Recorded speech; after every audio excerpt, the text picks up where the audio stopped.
What is good, everybody? Welcome back to another episode of the We Love Gaming podcast. I want to say this is like what episode 89 or something. I forget. I lose count on all of these things. I barely put them on there half the time. I am your co-host, Godly Sovereign, and of course, I have these two fine young gentlemen, Michael Ryan and Sir Knight, along with the ride. What's going on, fellas? How y'all doing? Yo, doing good, man. How you guys doing? Happy Friday. Happy freaking I'm doing Friday. good, man. I got back from the Jedi Academy. I got my That's just in personal. the background. I got my saber in the background, dude. Like I'm legit now, man. Hey, how'd you like Disneyland, Ray, after not going for a decade or however long you said you haven't gone? Dude, with the Genie Pass, man, I liked it a lot. With the Genie Pass, it was such a fun day. Like I basically spent the majority of my time knowing Galaxy's Edge. Like Nice. the freaking Rise of the Resistance ride was so incredibly cool. I can't emphasize enough, man, how awesome that is. Everyone needs to go on that. It's like a whole nother level. You know, Disney always goes up, but it's like even a whole nother level of like production. It's so cool. Like I walked out of that thinking to myself, dude, man, like Disney did not need to do this. Like people would go regardless, but like they gave fans, something really sick. I don't know. I just thought like really great that they did that for the fans because it's so cool. And then just all of Galaxy's Edge is just awesome. Like I wish they had a whole park of just Star Wars, man. Like, Right, yeah. it's all cool. The Millennium Falcon ride, my wife had a blast on the Millennium Falcon ride, dude. Like my wife just absolutely adored it. Just really, really cool. I had a really fun time. I actually can't wait to go back again. We're going back again in March 25th, I believe. Because you got like a 2 or 3 ticket, right? Yeah, 3-ticket deal. I wasn't the biggest fan of California Adventure. Yo, what's going up, Daniel?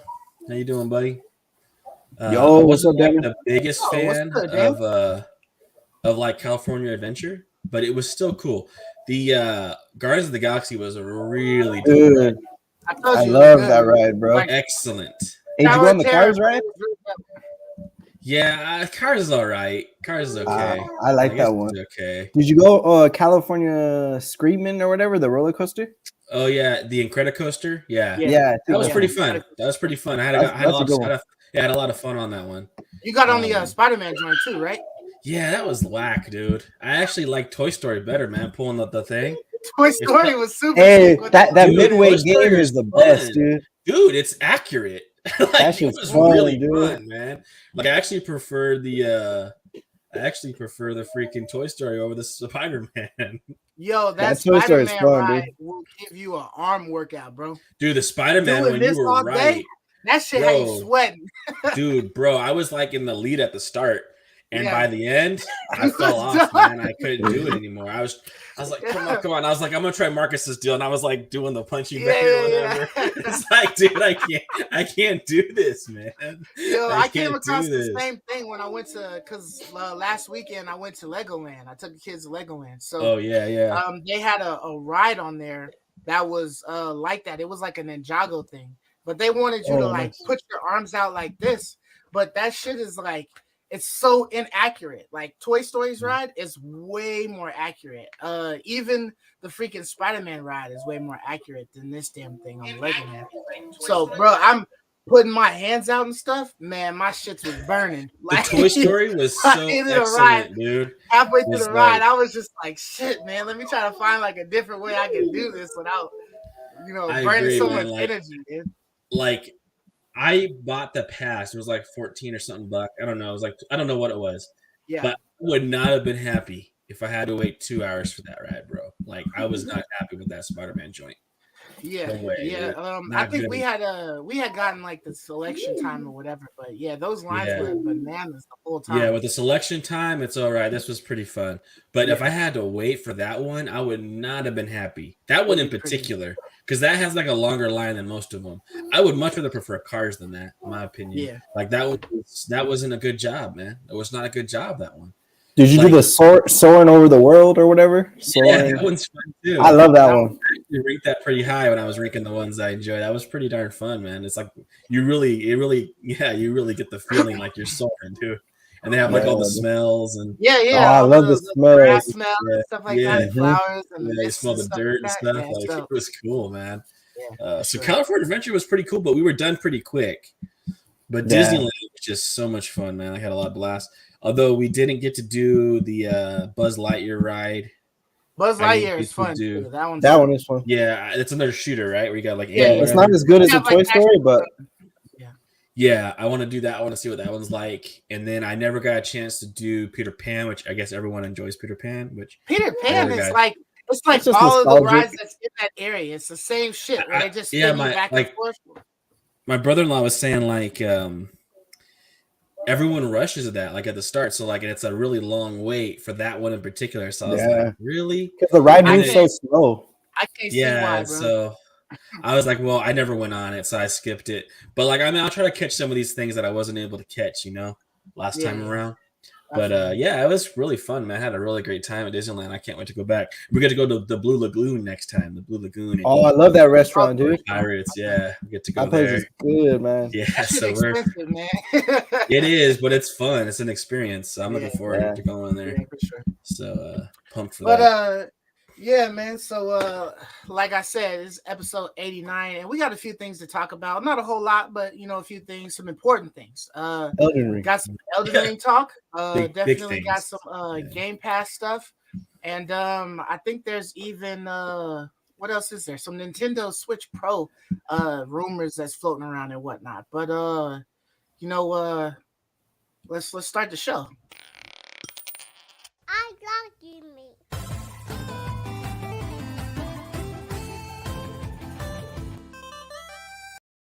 So Elden Ring, I'm sure you fellas and everybody watching, everybody around the world, the only game that they have on their mind right now is Elden Ring. That should be the only shit inside your system.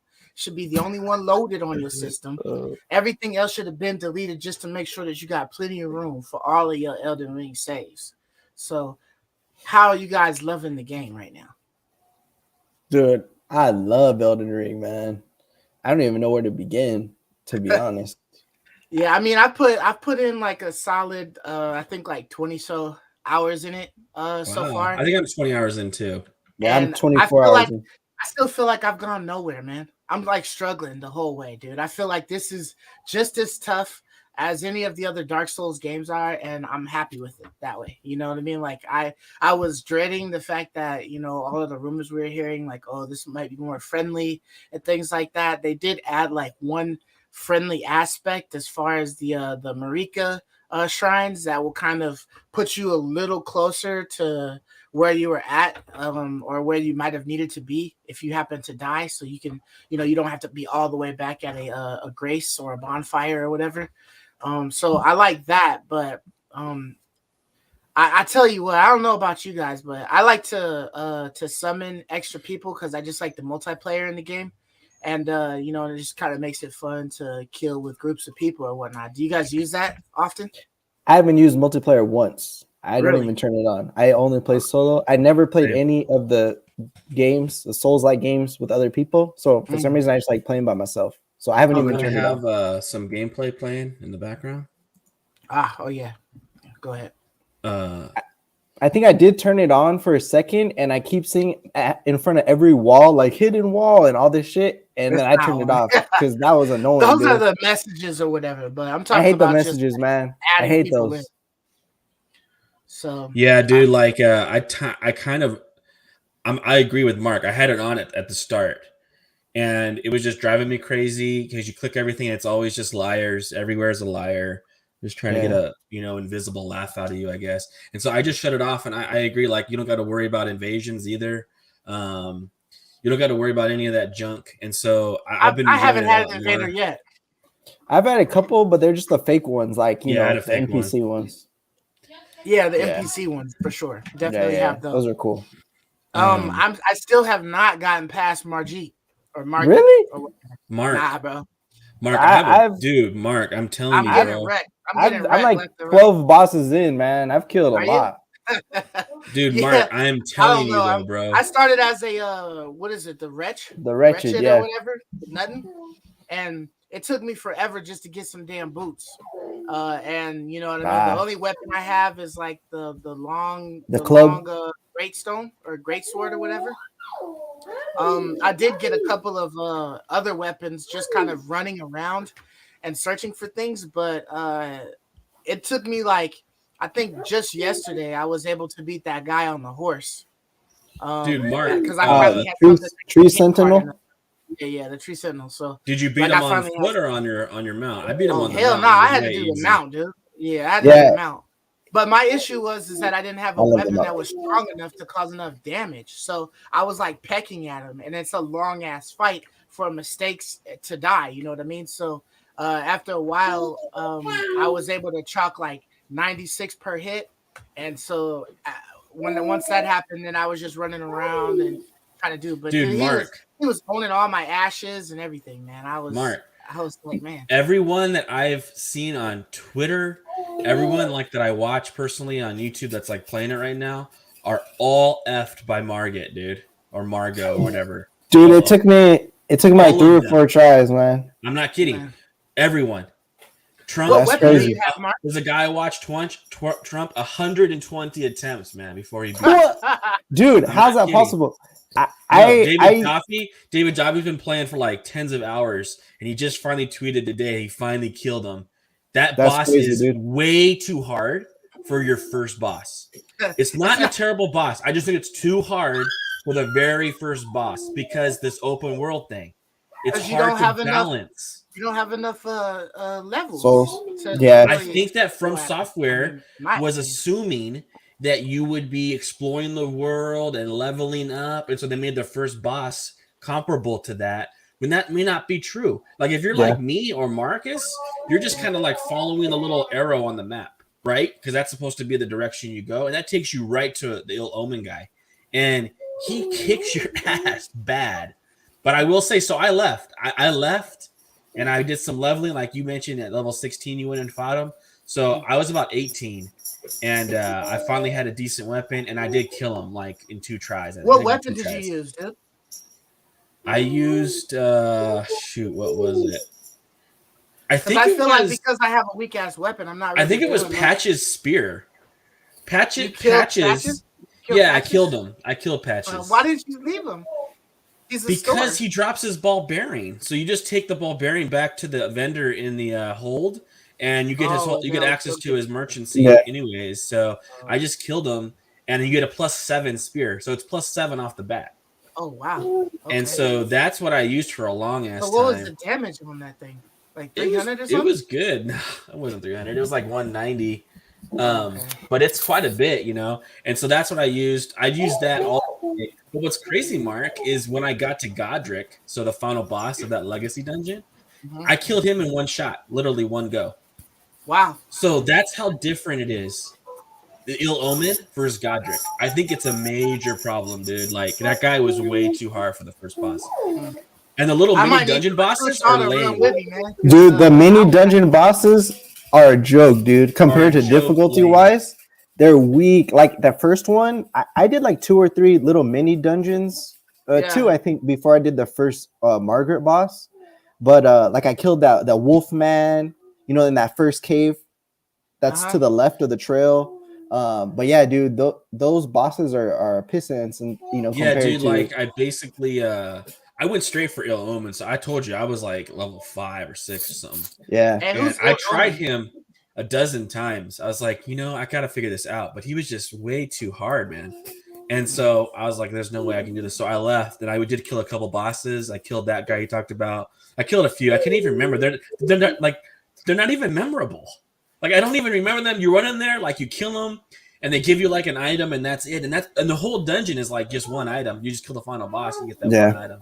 Like, I'm not happy with those mini dungeons, man, at all. But I really like the mini dungeons, but my favorite thing is the legacy dungeons, of course. Yo. Right here. Did you guys go through this lockstone key door? Not yet. Right here? Oh, you gotta go back. Dude, there's a freaking boss in there that's tough, man. I'm having a little bit of trouble with him. You guys would probably slaughter him now. Hey, what level are you guys right now? I'm a 22. 30 something? I'm right now at 55. Oh yeah, you're higher than me for sure, dude. And my weapon is plus 15 right now. You can go that high? I don't. Dude, you could go plus 25, dude. I thought I was maxed out. Man, But I got stones to keep going, so it goes up to plus 25 in this game. Where are you getting all your stones from? Oh my gosh! I mean, I'm pretty far in the game, so I thought it was plus like other Souls games.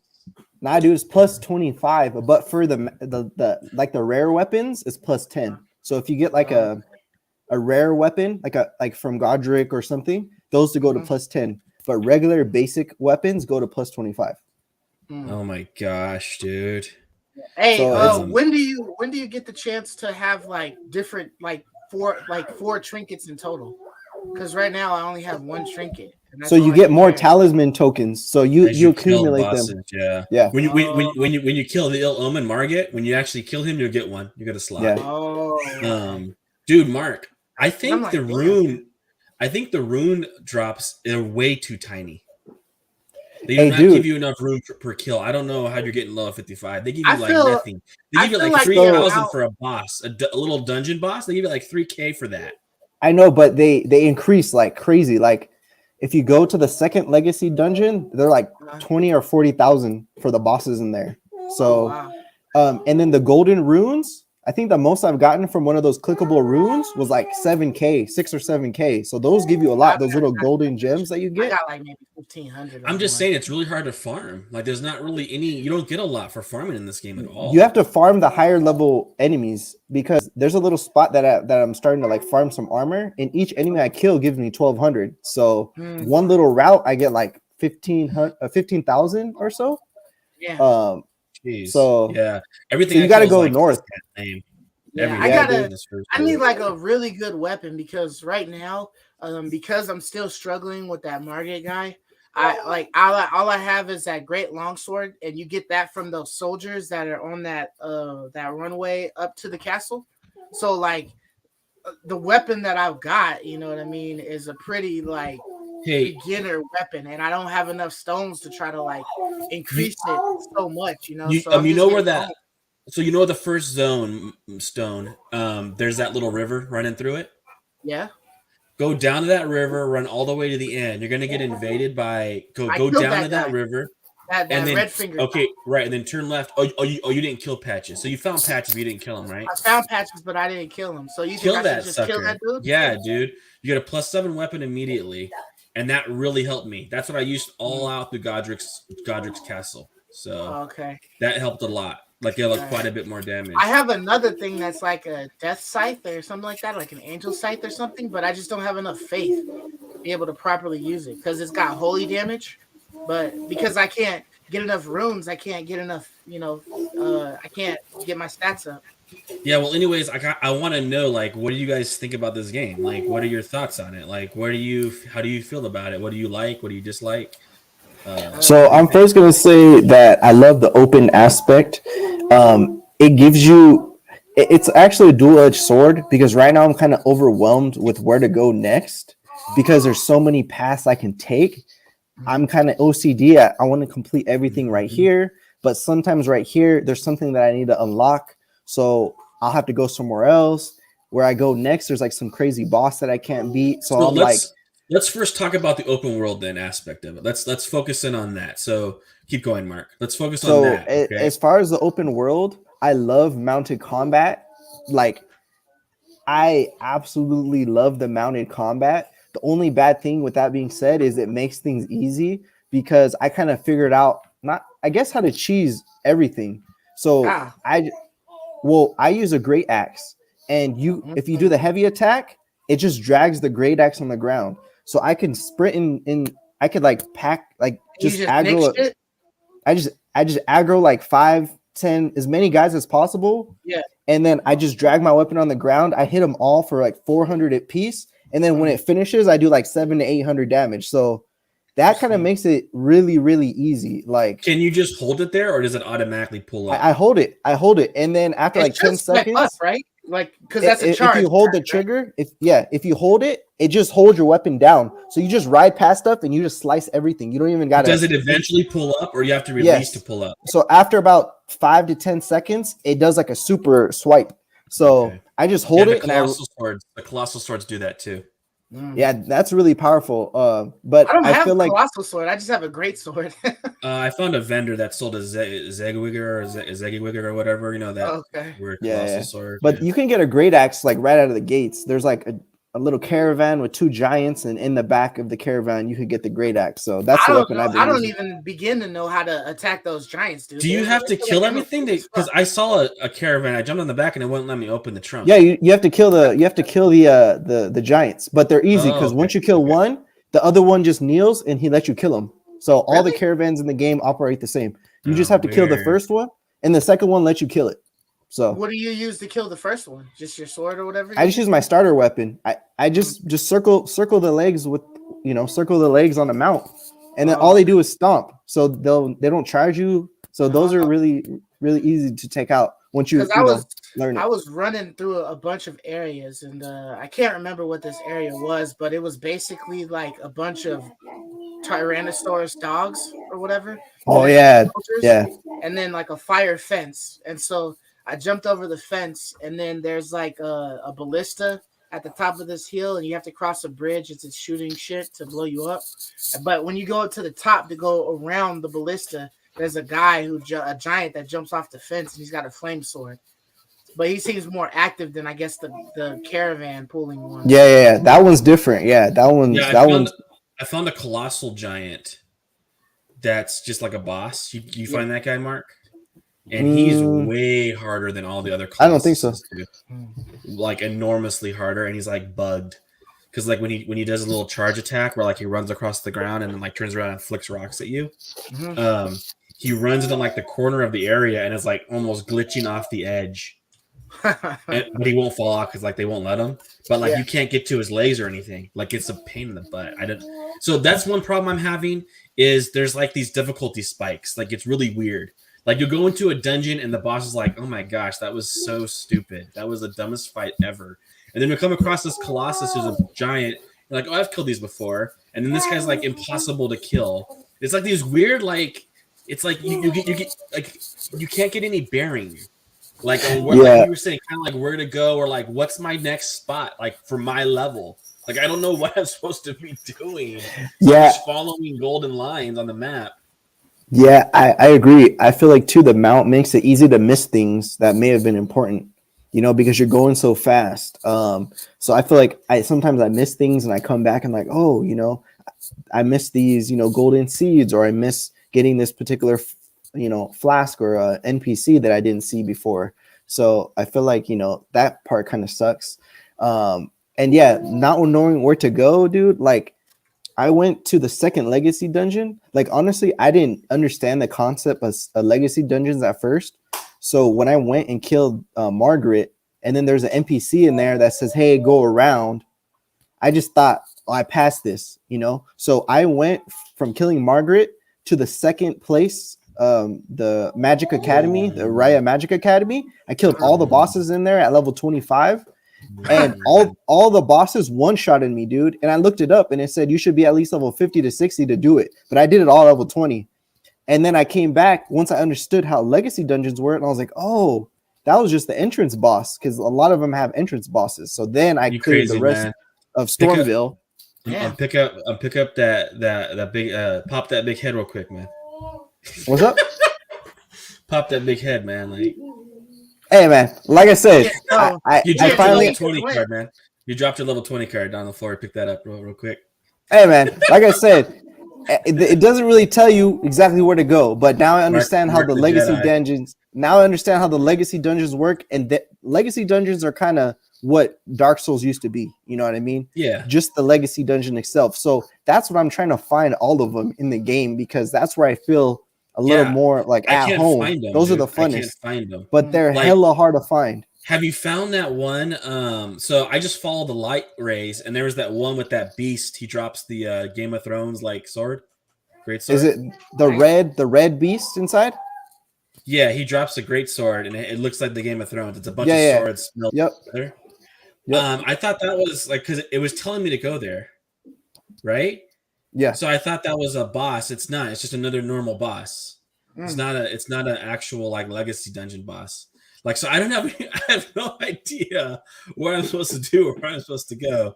So for me, the open world, man, I don't know what it's really adding, other than, in my opinion, I feel like it's a Dark Souls game, and they just stretched it out into corners and gave you some stuff to run through. You know what it's adding a variety for rune farming. That's basically what it's adding. So, like, you remember back in, in the other Dark Souls or whatever, you basically just try to find like a nice area and just keep running it, respawning, keep running, respawn, whatever. But with this, with the horse, you can sit there and run across a vast area or field where, I mean, there's still people who have found those areas that you can just farm, a couple, 4 or 5 and then reset or whatever. But it just allows you to keep going. And so you're not constantly seeing the same area over and over again, But I mean, I do agree with you guys as far as like, when I first started the game, it's like, okay, where do I go? All right, it's telling me, the Stormvale Castle or whatever, and I'm just kind of moving. But I mean, when you see that guy on the horse, that big guy on the horse, it's kind of like, shit, should I be able to kill him or what? And then he takes you out super quick, and you're like, okay, well, I can't fuck with him right now. Let me move on. But even just like roaming around the general area, I still managed to find my way to that castle pretty quick, and then to come across Margit, and like I felt like I didn't have anything, like I had no clothes. The only way I had gotten the clothes I got eventually is because I had died so many times and had to go back to Margit. So I had to keep fighting those soldiers, and then they eventually dropped shit for me. But yeah, I thought starting as a wretch was way harder in this one than the past. Starting as a wretch is rough, dude. I agree, man. Like, it was really hard. Man. I bought the armor from that first vendor. That's how I got armor. Oh, okay. And I haven't really found armor. Bro, I still haven't really found armor. I bought more armor from another vendor. I've only found armor sets from vendors. Well, the only armor that I have right now is from shit that I found. And I got like random pieces. You know what I mean? I got like a cloth hat. I got a traveler's gloves. I got the knights, those knights that you see right there in the front, but before Margit, I've got one of their chest pieces, and then I got like some traveler's boots or some shit like that just dropped for me. I don't know. So yeah, I was farming sets of gear. So I have like 3 or 4 complete sets because I was farming those first like Lodric soldiers, and then I was farming the Lodric knights because they dropped their full sets of gear, and I was farming their shield. Which is like a 0.8% drop. So I finally got that. That took forever. Yeah, so I don't have patience for that trash, man. Well, yeah, I was just cycling through. Getting it after having to die so many times, but I don't know what the fuck Mark doing. He's got to be farming those dudes because, like I said, on the mount, it's really easy, dude. Because you just group them up, and then I just hold the R2, and I just pretty much one shot all of them. So I have to try the great axe. I have the Silver Tree Sentinel or whatever. I have his axe, so maybe I can use his and see how it goes. I wish they were absurdly large, like how the Sentinels is, because his is big as fuck. So if I could have that, dragging that bitch while I fucking ride my horse.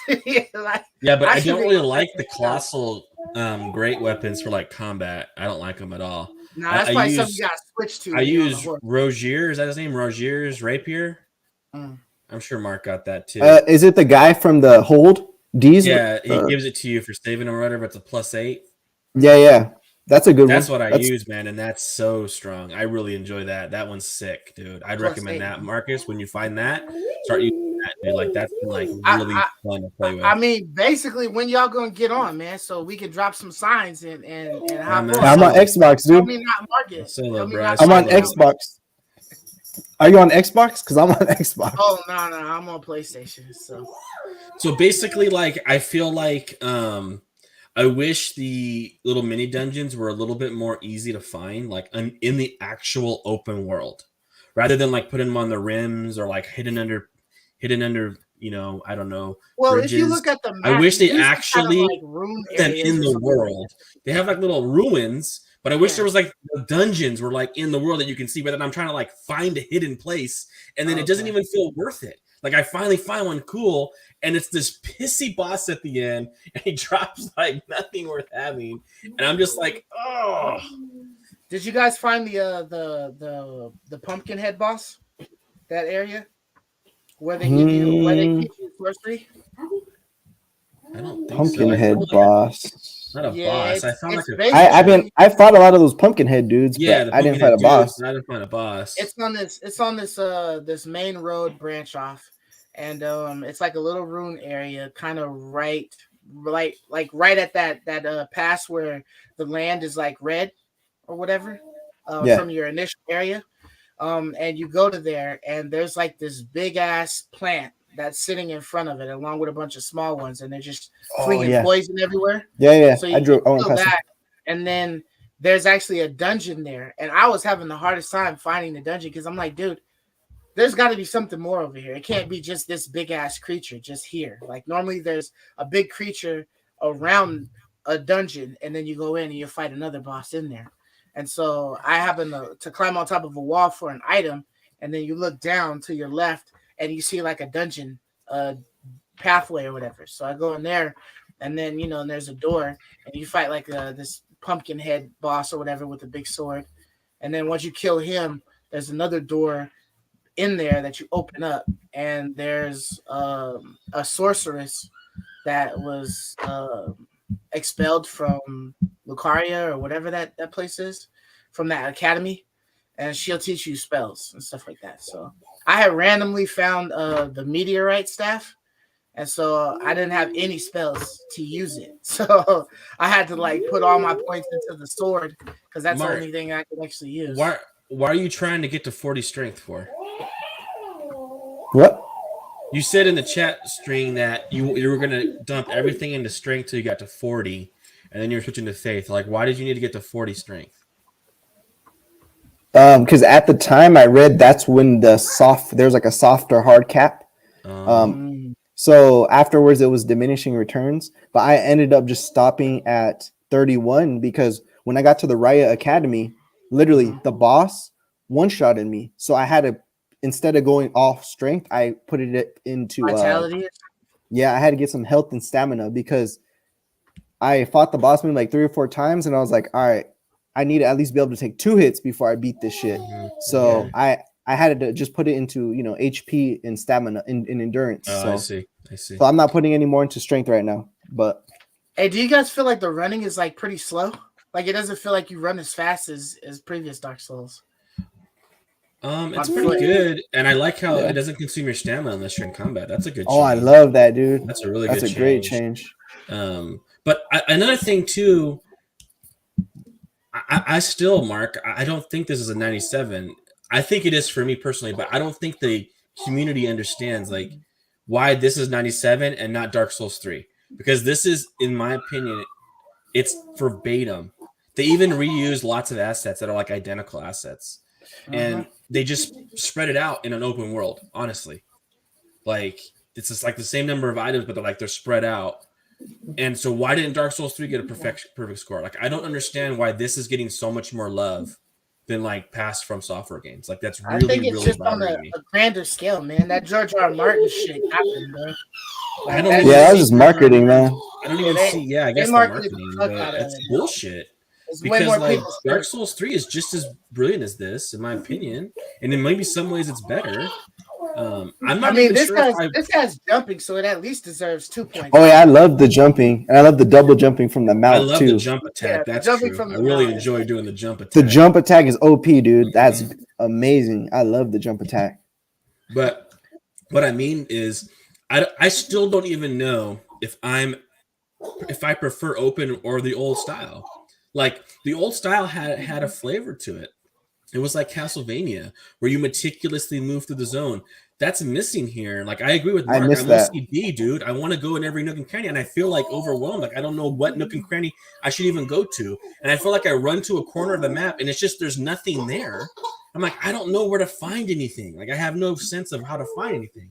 But like in Dark Souls, you go down a corridor or a corner, you're gonna get rewarded. There's gonna be something there, whether it be a crash or something. But what I do like the fact that there's not a whole lot of games where you can play it one time and then experience totally new things the second time you play. And I feel like this would be one of those, like, you won't possibly, you shouldn't be able to scour the entire plains and find everything that they have, whether it's daytime or nighttime that you might have missed it or whatever. You know what I'm saying? That there's always going to be something else that you'll be able to catch the second time you play. You'd be like, oh shit, I never saw that. Like, I didn't see that the first time. You know what I mean? Yeah. Like, go ahead, Mark. Oh, one thing I do like is that the day and night cycles is kind of cool because some events could happen differently. Some NPCs can spawn, some, different little mini bosses spawn at night. So I think that was a clever making it feel more like a world. I agree. I have one beef with it. If you die once, it's morning. So you have to sit and rest till nightfall again, like to try a boss again. That's really frustrating to me. It's like if you come across a boss that comes out at night, you're like, okay, I want to go fight this boss. Yeah. If he kills you, it's morning now. So you have to run back, sit, wait, then go back out and try again. It's really annoying. Why couldn't they just let it stay night for like a while? I don't understand that. Because I agree. I like the night and day cycle. Like, I'm not understanding, like, it should stay night until, like, I almost tell it to go day. Like, I should be switching it.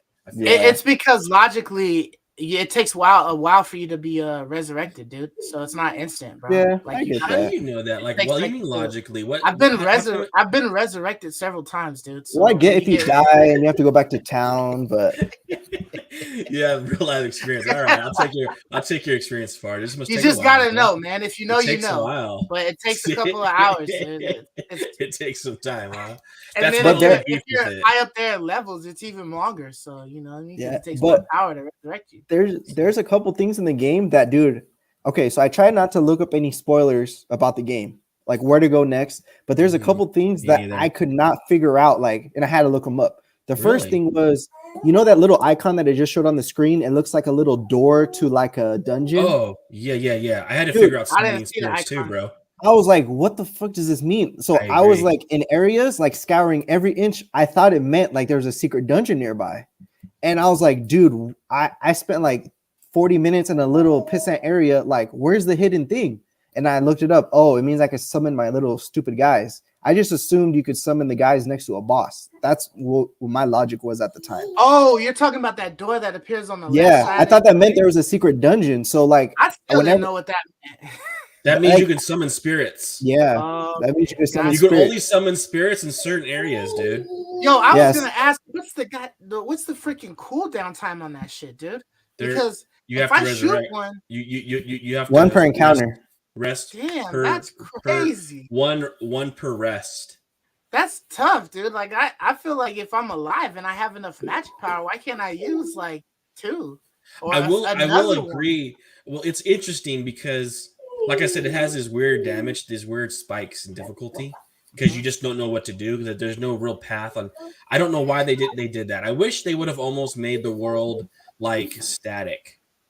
Right, so no matter where you went, it was like a static difficulty. So even if the first zone was hard, or no, not levels up with you, but more like a static, more static. So as you level up and it gets stronger, the whole world gets easier for you. Instead of trying to guess what zone you'll be, it's like I feel like From Software was guessing the progression route, kind of like what Mark did. Like, that seems so easy to happen, where you just stumble into a zone and you're in a level 50 zone. How the F could I possibly know that? Like, how could I possibly ever know that? Like, that infuriates me. At the same time, it's kind of like one of those things that once you realize you're in that level 50 zone, hey, I should probably get the fuck out and go find the level 20. It's probably that way. Like, I guess, man, but you're way off. If you're level 20 and it's supposed to be 50, I mean, how could you possibly know I'm 30 levels off?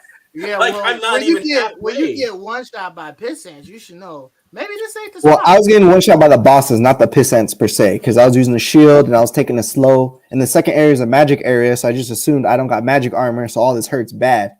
And I will say a shield changed the game a lot too for me. That made it much more accessible. The shield. Mark to Godly, you have to find, and the only one I found, I have 3 shields, but I have not used any of them because I'm not really a shield guy. No, you have to. There's only one I've been able to find that's 100% physical, and that's the heater shield. And I think that was at the hold from the maidens. There's many. I have lots of shields, but none of them are 100. I've got like 7 shields. I've like never found another one that's 100. So those little vendor dudes, I forgot what they're called. I've seen a couple of those. Clauses. Yeah, the Santa Claus sells some. The first area where there's that shiny brass shield, that's the one I farmed. That it looks like a golden brass shield at the beginning. So anyone carrying one of those, that is 100% physical shield. Not only that, it has that new attribute called there's a new ability on shields, a stat where the higher it is, the less stamina it burns when you block. So that shield, like even though it's something or that's something else. It's called not endurance. It's something new to shields. It wasn't in the previous games. I think I also had a shield too, Godly, when I went back to fight Margit. I had a shield. Well, I mean, if you I had that spear. I had the shield. Yeah. Well, no, I mean you can two-hand a spear. Yeah, I used the spear and a shield. Where before I was using only that two-handed sword you get from that first bandit camp. That's what I was using when I first fought Margit, and I was naked too. There was no gear. So I went back and I farmed some souls, and I freaking bought that armor from that vendor, that Santa Claus vendor or whatever. And then I found the heater shield, and then I was level 18. So I was like, I had some, stats finally, and I beat Margit like pretty quickly after that. So that's what I'd recommend, man. Get a shield. And get yourself some armor, man, fully laid out. Well, it's called boost. So look at shield, the boost stat. Like the great shields, even though there's a trade-off, they're super heavy, but they have higher boost. So that means you can block more with it. Whenever you get hit, it takes less stamina. So that's why I didn't know that. Shield, but I haven't checked any boost or anything like that. I just you said you have the brass shield. No, I have a great shield. It's some like some big shield from one of those soldiers. Dude, and the new parry mechanic is dope, Marcus. The new parry mechanic. I haven't parried because I haven't used the shield at all. All you do is there's no timing. Just let the creature hit you, and then you just press quick attack.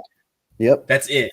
And it's sick. You use the shield, right? You attack. Yeah, with the shield? You don't have to it's not like a parry where it's not like a real parry. In a lot of games are like in Sekiro where you have to time it, like right when he swings, you attack. Yeah, it's more like he just let him hit you, and then you get a quick attack. You press strong attack. You press the R2, and you just you attack quick, and one more, and you get it knocks him down. You get one more attack, and he's dead. The parrying is fun, dude. Hey, a lot of fun.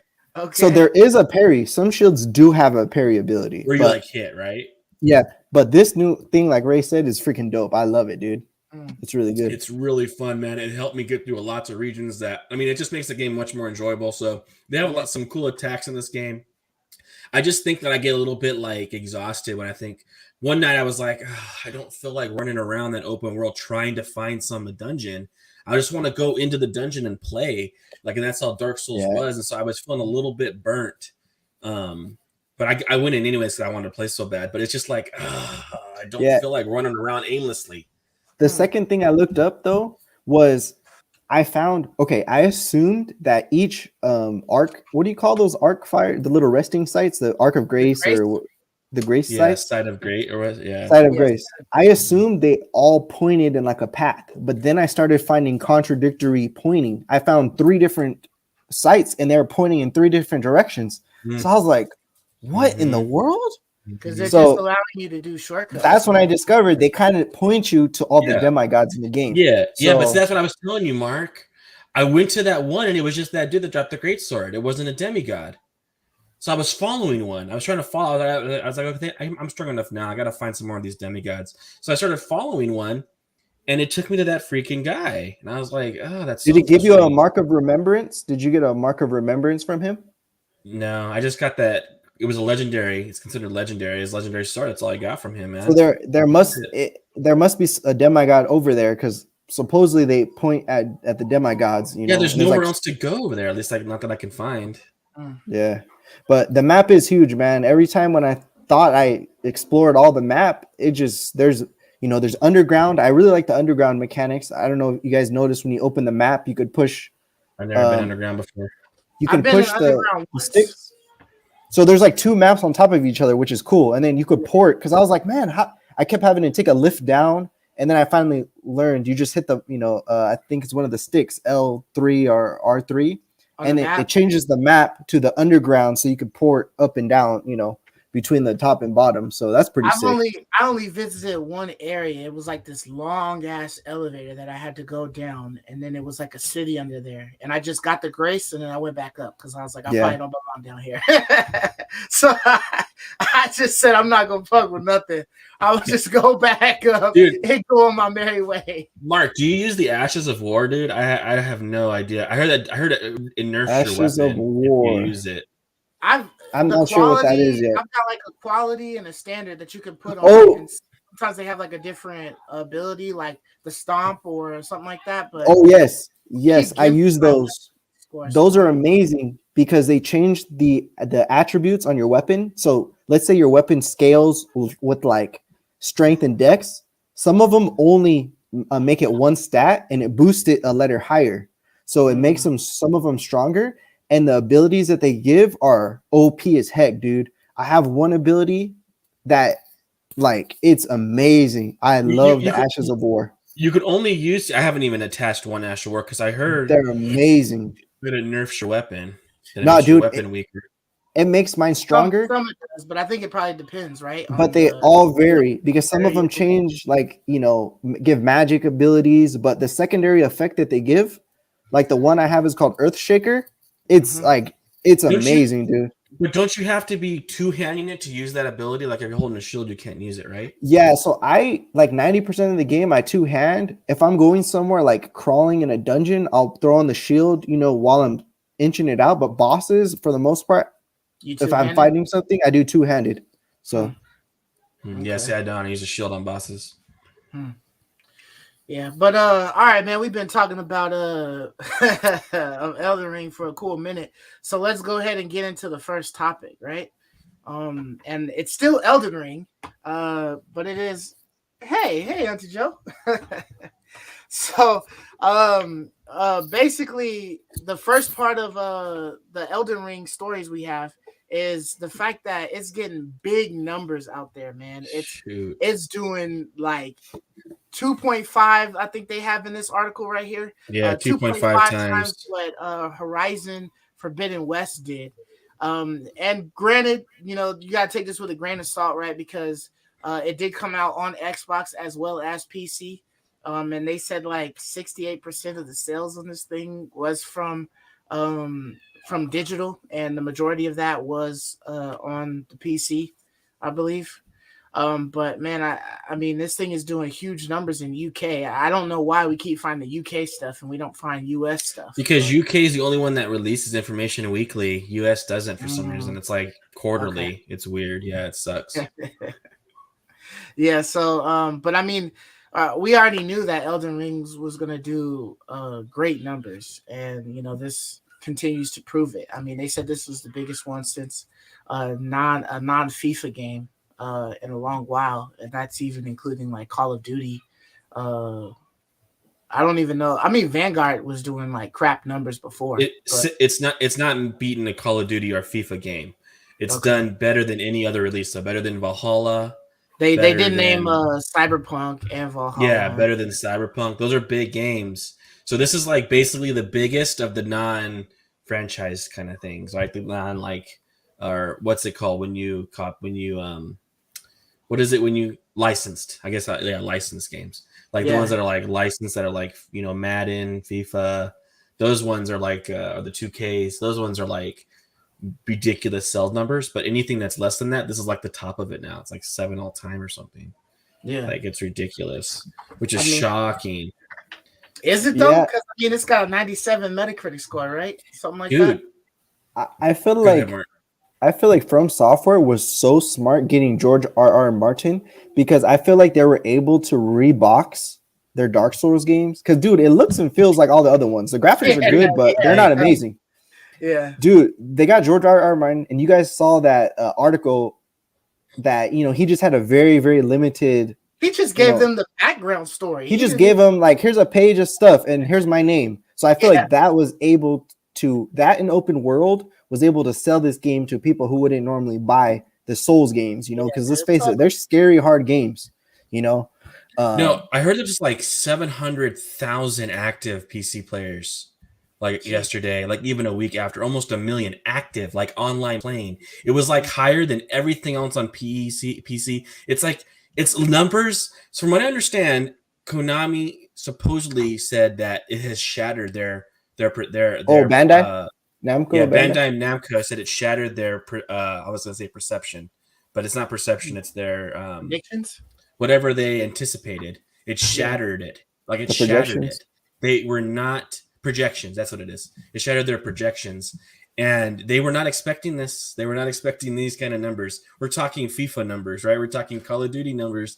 This could be like ground-shattering, game-changing for From Software. I'm not kidding. Like they could become a serious name. Like this is shocking to me. I think it means we can maybe see releases more often. I don't know, because when you make this much money, this is incentivizing you to produce another game quickly. Yeah, for sure. I mean, it's getting, man. Go ahead. Yeah, this was like, other than you guys, I never really met anyone that played all the Dark Souls games. Other than you two, I don't know anyone who played them all. But this is the only other Souls-like game that people at my work, people that I knew text me, "Hey, are you getting that game?" I was like, "Oh yeah, of course I'm getting it." I didn't know the marketing or something. Like I said, I was very surprised. Like you guys, this is the number one game on Steam, or top charts at one point on Twitch. It was the top. I was like, wow, because all the other Souls games they were up there, but not to this extent. So this is it's bizarre. This is a pleasant surprise. Same game. It's the same damn game, which I'm happy, but it's so crazy to me. This is one reason why I think it got such a high Metacritic score. I think it has so many new players, and they're just now, for the first time, experiencing the wonderful world. Yeah, that's the beauty of. Because you got to admit, each boss fight is amazing, dude. Like the mechanics for the fights are spectacular. Except the dungeon bosses, they suck. Yeah, but the layouts of the dungeons, they're so intricate, man. Like I've done some little dungeons that I'm like, man, it took me a minute to figure out how to traverse it. Like they're very well crafted, just like all the other games, of course. There was more stuff to find in them. There's you're rewarded for going down corridors. Like there's nothing. You're just rewarded for the boss at the end, right? So that frustrates me. I wish there was more stuff to be found, because I think they spread out like their normal game to open world. So like you have like it's more sparse, like you have more open space between items than what we're accustomed to. So maybe people are fine with it because they've never played From Software before. But someone like you and I'm used to being rewarded like constantly, right? Yeah. Like almost every old corridor, you're finding some goodie, dude. Like And do you guys harvest the little resources, the materials? A little bit. I used to. Yeah, I used to, but I stopped. Well, I'm having I harvest like, as much as I possibly can as I'm running through things. I try to hold circle down on my mount and then just, spam triangle as I'm running. But I have an issue with like the crafting is like the crafting materials, the papers or whatever, the recipes don't really give you much to they give like craft. 2 or 3 items. Yeah, sometimes even one. And then they're like really scarce to find. I thought that maybe it's because I haven't moved past Margate, but that original merchant guy doesn't sell shit past those 3 pieces, those 3 pages or whatever. So all the merchants sell them, dude. So you got to buy them, spend a lot of runes, and they only give you like 1 or 2 items. Yeah. But yeah, dude, they go up high, dude. There's like the armors, recipes. There's like the cookbook recipes. There's recipes forever, dude. So it's just a hunt, dude. It's so funny. Like we're talking about sales numbers. Now we're back on the game. Yeah, but I mean, dude, there's a million things to talk about, man. Like, I feel like we didn't even talk about everything we wanted to talk about, man. Like, it's just a never-ending amount of things to talk about with this game. Yeah, but we'll have plenty of time to talk about it some more. Hopefully, once we beat it, and then we'll, give our final things. But we never did give like a score or anything like that. But how are you guys feeling? You feel like that 97 is solid? I just want to say this. I remember vaguely that I read some things that like this game was like a 30-hour game, or I remember they put some number on it. But dude, I feel like this is like in the hundreds hour, dude. In the at least 150, in my opinion. You think it's hitting Dying Light 2 hours or what? Oh yeah, they say what was it? Oh, for completion, yeah, for completion, for every stone leaving it unturned or whatever. Yeah, dude, I think so. I think so, dude. I agree, Mark. Like I'm 20 hours in, and I feel like I don't know what I'm doing. Yeah, I've fought one legacy dungeon. I beat one, so I have one rune. I don't even think my rune works.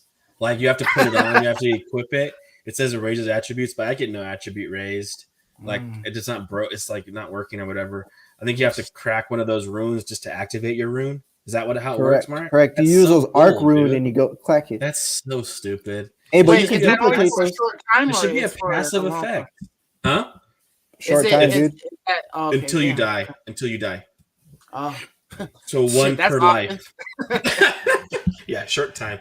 Yeah, very short. Is there like a magic spell or something I could possibly use to initiate that? I got mana for days.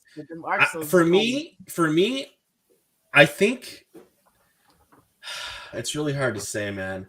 But I think I would rate Sekiro higher. But this is definitely very high. This is easy 9.5 at minimum. But I think Sekiro, I prefer Sekiro. As far as like taking a different direction, that's what I mean. Otherwise, I would have just rather called this Dark Souls 4. If you're gonna go in a different direction, I like how they really did some really different changes with Sekiro. Like it's a big different direction. Yeah, it's a totally different game. Yeah, I like that. If you're gonna change it, make some real changes, not just reuse assets and give it a new name. In my opinion, but it's still great because they make great games. I think besides the fact that there's not like a better kind of roundabout direction that you can take where you would have at least like logical outcomes. I mean that Margit boss is pretty tough. I guess if you were like really good and you're slow and steady, you might be able to win that race fairly early and whatnot. But I think because of like the drops and how tough it is, at least at Wretched, maybe it's totally different if I had played something else. But and I think it is, guys, having a full set of armor and a shield and everything straight out of the gates. And I had, consumable item. So I was already, a step ahead. Yeah. So it might be different, but I definitely say like a 9.5. I mean, it would be a solid 10 if it was a little bit more condensed, at least, or if there was just, if they just threw out way more dungeons, if there was like a damn dungeon at every turn, something to go into and creep and find something or whatever and fight something, then that would be dope. And they're probably going to add more stuff like later on, maybe with some DLCs or something like that. It's so much land in real estate, but I definitely think it's like a 9.5, probably a 9.7 or something like that. It's close. It's up there. I don't think it's perfect. I don't think it's a perfect game. No, so it can't be a 10. But it's a great it's game. Damn close. It's good. It's really, really freaking good. It's just I think we have a little different perspective, us three, than a lot of people I think that played it and scored it. This is more run of the mill than reinventing the wheel for me, because this feels like what they do. This doesn't feel like reinventing the wheel to me. It just feels very much like what they do. Yeah, I feel like I was right at home as soon as I turned it on. I agree. Okay, like dude, I will say one more thing about the Wretch. Like I agree 100% with Mark Araya that I think we would have done better if we had the Wretch. I think this game is more punishing. But if we didn't have the Wretch, like if we picked the hero or knight or whatever, we would have been in much better shape. We would have moved through it quicker. But I enjoy playing as the Wretch for two reasons. One, as I said before, you get all your levels. So you start at level 1 and you get to allocate for yourself every level you get. And number two, I feel like it makes discovering more enjoyable because I don't have anything. Anything that I find is exciting. That's all I get. Yeah, like anything I find is exciting. Or like if I already have a full set of armor, it's like, I'll try it later. Yeah, but I was so happy I got them traveler boots, man. I was like, you're like, sweet, I got some boots finally. Or I got a new weapon. Let me try it out. I don't even know. Is this fun? I feel like everything is much more exciting. Every item you find, every piece of loot is like, I'm gonna check and see how it compares to what I have. It feels more like an RPG. That's why I really like the Wretch experience. Yeah, for sure. But so enough of some Elden Ring talk. Let's go ahead and move on to the next topic. 55 minutes in. So the next topic we have is the Game Pass games. that are coming out for March, right? I got February here. Let me pull up March. Yeah. March. Yeah, I got pull up March here. There we go. There they are. This is huge, man. Big week. Yeah, man. That's super nice, dude. So the first one that I saw was Guardians of the Galaxy, man. And that's I was sick. like, okay, that's an ill game. I mean, I loved that game. I put that, I think that was probably like number 6 or something like that, 6 or 5 of my top games from last year. So, it was high up on my list. So, I'm glad that other people will be able to experience it, for free 99. What's better than that, Flight Simulator, I couldn't. It's cloud now, which is sick. That cloud is very important, dude, because I was gonna install it on my PC and I'm running low when it came out, and it was like 126, 125 gigs. So I was like, eesh, I need to clear some space for this. So I'm gonna try this on cloud. Actually play this though? This is like one of the best flight simulators. One of my coworkers has a flight license, and he was telling me how like this game's pretty good. It is? So yeah, it was like a perfect score for a lot of people. Really, it was pretty great. This Kentucky Route Zero has an 88 on Metacritic. Wow. Oh, okay. I never heard of that game at all. Me neither. Now, what's cool here, another thing you should notice, is Young Souls was a Stadia exclusive. What? Now it's on Game Pass, and it looks pretty sweet. You should check it out. That's going to be a play. That's an indie play right there that I'm definitely going to play on the cloud. It's cloud, so you don't even got to download it. So that's nice. Yeah. Like this little S behind me, a cloud machine. That's one thing that made me also, Mark, want to get a S, actually. When we first talked about the Series S back in the day, and we mentioned how we said it was shit because it's a 512. The hard drive and all that, yeah. But the cloud, man, it changes that, in my opinion. We did say that. Need a hard drive. We did say that the fact that you have like the cloud now makes it so that the S is super viable. Like that's right. You don't even need the space, and it holds all your save data. So that makes it way more peaceful. That changes it. You don't even care really if you have a 512 now. It doesn't matter as much. But it wasn't like that when it first launched. It's less graphic capabilities, but I mean, you're probably not even noticing that with like half the stuff that you play on the freaking Game Pass, So. Yeah, I agree, and I think the cloud ran really well on my M1, so I'm curious to see how well it runs on this S. But that's the game changer, honestly. With cloud, I agree, Marcus. Like this is such a great. It's so viable, totally viable. That's cool. And 240. You said you got it for 240. That's a great deal, dude. That's really crazy, man. That's a bit that's a budget, man. And no tax, right? No tax because it's from third party, so it's like crazy cool. It's so worth it. Yeah, for sure. That would definitely be something that I would probably think about getting my kids. Yeah, look them offer up, man. People are giving them away, dude. My question, then you'll have to tell me is, can I log into my same profile on two different Xboxes and they not contradict each other? Okay. Nope.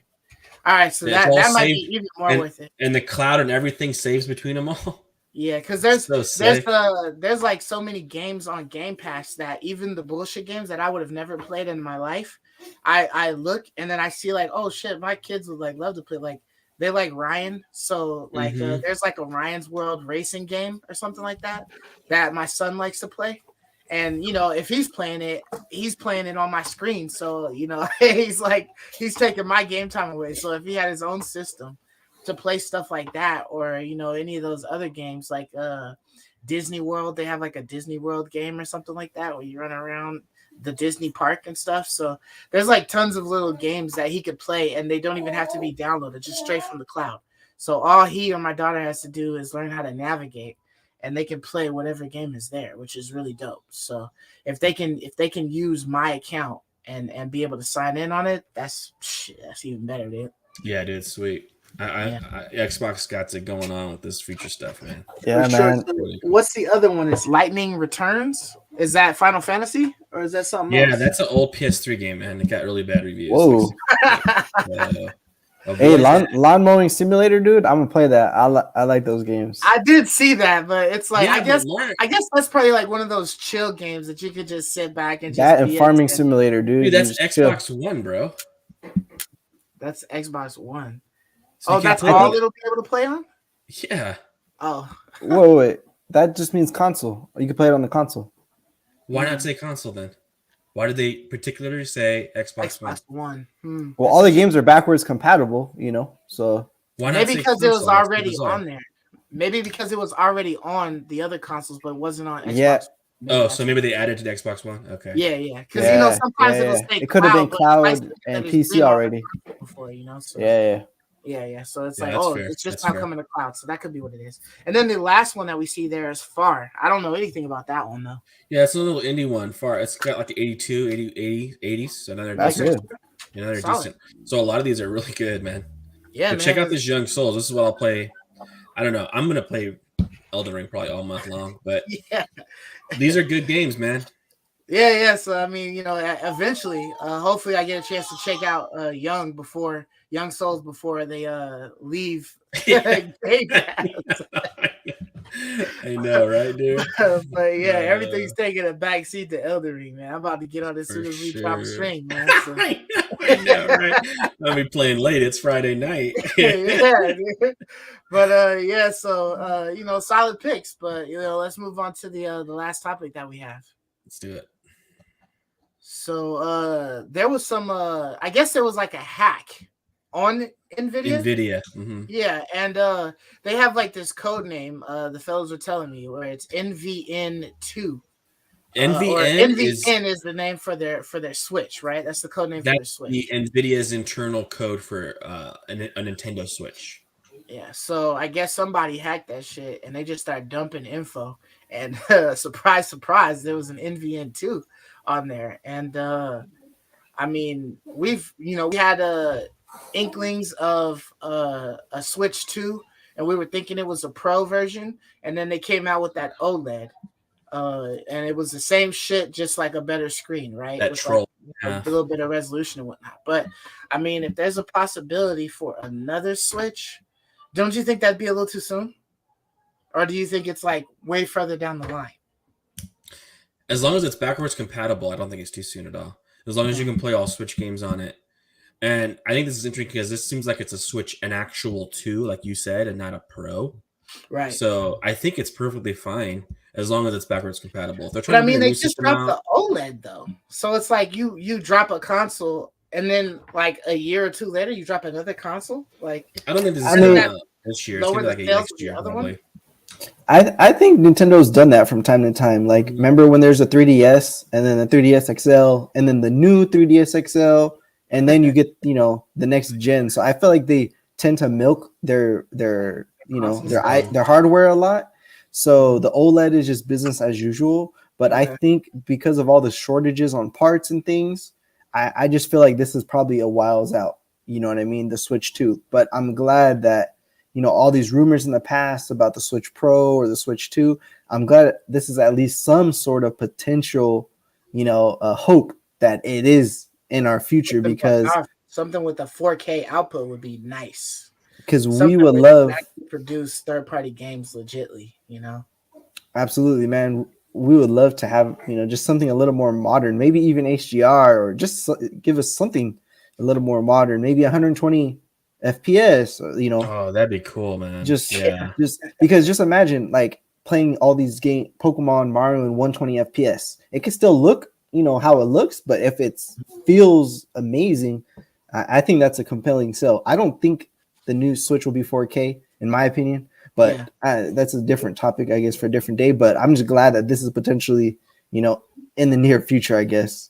Yeah, I mean, I would not mind at all if the Switch on the if the games that you played on the actual Switch looked like how they look now or whatever. But if you had a beefier stand to put it in and plug it up to your TV, and it actually gave you a heavier output, or it had more power under the hood to be able to produce the proper graphics for a third-party game, I would definitely be all for that, man. Because I feel like it's so far behind when you look at everything it's compared to. Like, yeah, all of the games that they make are great because, they figured out some way to like maneuver around that shit and make, a good looking Mario game that doesn't have as much graphical output as the other stuff. But what I'm hoping is with this launch of the Steam Deck, I'm hoping that Nintendo has a competitor now, like a real true competitor, which I think they do.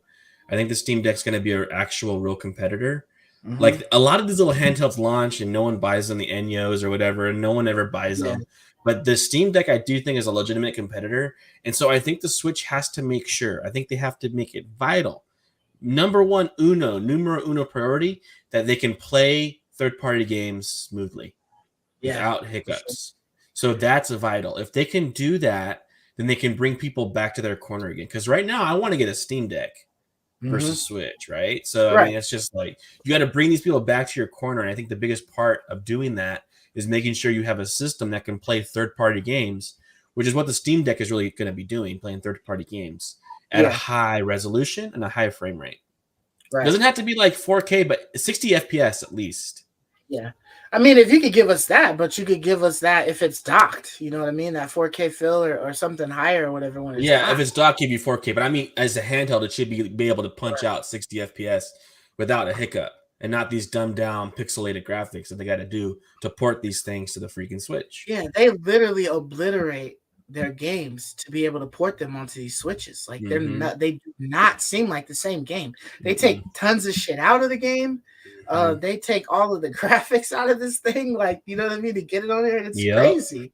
It's like if I was a developer, I wouldn't even go through the trouble, man. Like, I don't want you guys to play my game on this thing. Like, this is a loss, dude. This is a huge L. Like, no thanks.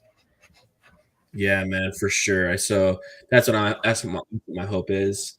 And I think with the real competitor, it may happen. So. I did hear like a bunch of news from the Steam Deck and whatnot, and they were saying that there was like certain drivers that weren't out, because there's like a Steam OS that they use for the Steam Deck, and so like the Windows drivers aren't compatible on that thing. So there's some games that don't play well or that you can't even get on there because you need it. But and I guess there's supposed to be like a patch or something like that coming out for it, but it isn't out yet. I'm sure they'll fix it. They can't do everything that they promised just yet, but I'm sure eventually they'll get to that point, where they will be able to. But I mean, if you always wanted, you could just install Windows on it if you wanted to. But the out of the box experience, they're still working on, ironing some of that stuff out. But I feel like if you're like an average consumer, right, and you just know that it's like a handheld that will play PC games and things like that you might be slightly disappointed. But if you are one of those that loves to deep dive into some of these electronics that are like Androidish or whatever, where you're able to manipulate the hell out of it, then you'll have a lot of fun with that thing, because I think it can do all of the stuff that it promised as long as you're willing to take the backdoor route to get in there and manipulate it and stuff. So there's that. But yeah, man. So that was all of the topics that we have for you guys this week. Of course, this shit was chock full of Elden Ring talk. So I'm sorry if you're not fucking with Elden Ring. But what you doing? If you ain't, you know what I mean. I don't know what's wrong with your life, but you need to get it together. You gotta get it together. Yeah, they still selling it. It should be back in stock again by now. So you should be able to grab it. If not, buy that shit digital. Go to Argentina and buy that on the Xbox. Argentina.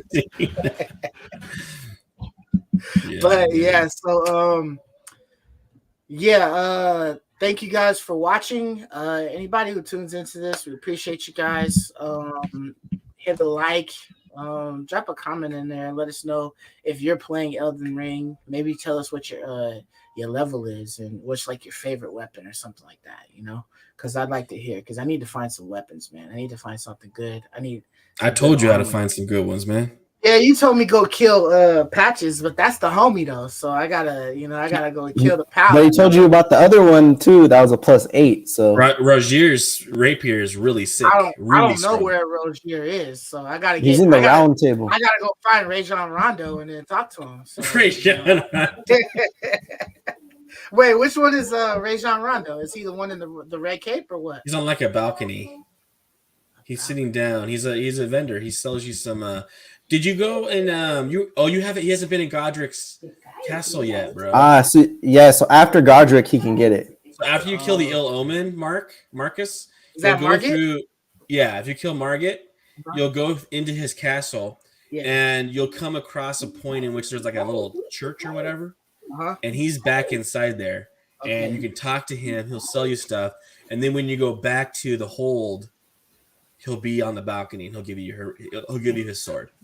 Oh, okay. All right. So all you gotta do is talk to him. You ain't gotta kill him. So you gotta get past the omen again. Yeah, you gotta get past that Margit, man. And then I can talk to Rachel around him. Okay, I'm looking forward to talking. Hey, have you jumped off the balconies, guys, by chance? Yeah. There's an invader, and he's pretty tough, dude. He killed me super quick. The balcony?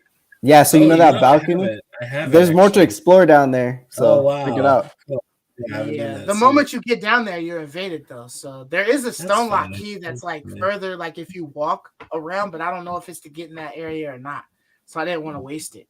But dude, I bought like all the stone keys from like all the vendors. I have like quite a few of them. Did you? That's smart. I haven't spent any because I don't got any runes for that shit. I'm trying. Yeah, I'm scared to spend mine, dude. I'm rune starved all the time, man. Yeah, for sure. But yeah. So that's all we got for you guys. Until next week, we'll catch you guys later. Deuces. Peace. See ya. I love you, me.